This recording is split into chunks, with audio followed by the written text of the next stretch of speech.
Hello, হ্যাঁ পত্রিকা office থেকে বলছেন? হ্যাঁ, আমি পাত্রী চাই কলমে একটা বিজ্ঞাপন দিতে চাই। কে পাত্র? পাত্র আমি নিজে। হ্যাঁ, বয়স বলতে মানে কোন বয়সটা বলবো? না মানে দুটো বয়স নয় আসলে, আমার মানসিক বয়সটা বলবো না শারীরিক বয়সটা বলবো? মানে শারীরিকভাবে আমি হলাম আপনার গিয়ে ৩৯, কিন্তু মানসিক বয়স আমার মাত্র ২৯। মানে বাইরেটা আমার বক, কিন্তু ভেতরটা যুবক। কি করি বলতে আমি সুপ্রতিষ্ঠিত। হ্যাঁ, না না ব্যবসায়ী নই, মানে আমি সুপ্রতিষ্ঠিত বেকার। আমি এই তো কদিন বাদে বেকার ভাতার অ্যাপ্লাই করব তো, কিন্তু চিন্তা করবেন না, আমার বাবার প্রচুর টাকা। হ্যাঁ, আসলে আমার মামার বাড়ির পুরো সম্পত্তিই তো আমার বাবা পেয়েছিল।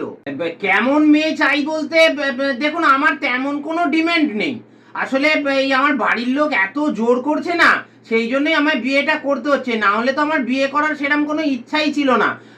ওই ফেসবুক হোয়াটসঅ্যাপে চ্যাটিং ফ্যাটিং করেই আমি চালিয়ে নিচ্ছিলাম। কেমন মেয়ে চাই বলতে দেখুন, আমি পরিষ্কার করে বলে দিচ্ছি, আমি কোথাও একটা মনে করি যে মেয়েরা কিন্তু কোনো পণ্য নয় যে আমি আপনাকে বলে দেবো যে ঠিক আমার এইরকম মেয়ে দরকার, বুঝলেন তো?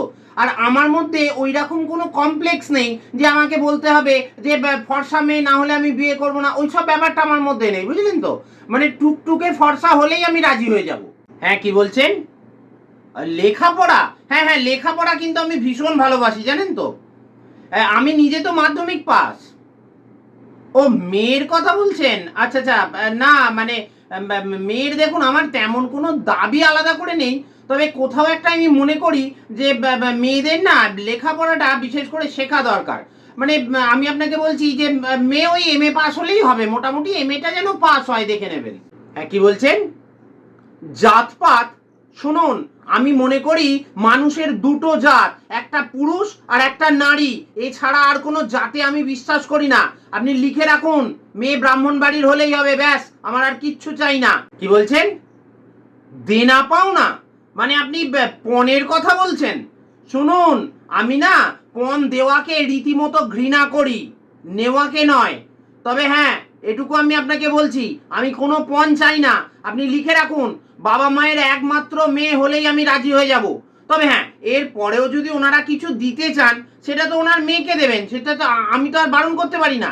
ধরুন যদি মেয়ের বাড়ি থেকে ওই খাট, বিছনা, আলমারি, ড্রেসিং টেবিল, ওয়াশিং মেশিন এসব যদি মেয়েকে দেয় তো দেবে, আমি আপত্তি করব না, কিন্তু আমার কোনো ডিমান্ড নেই এসব নিয়ে। হ্যাঁ দাদা, বলছি খালি আর একটা জিনিস লিখে নিন, যে মেয়ের হাইট যেন ওই 5 ফুট 6 ইঞ্চি, মানে অন্তত যেন 5 ফুট 6 ইঞ্চি হয়, ওর নিচে হলে না আমার একটু প্রবলেম আছে, বুঝতে পারছেন তো?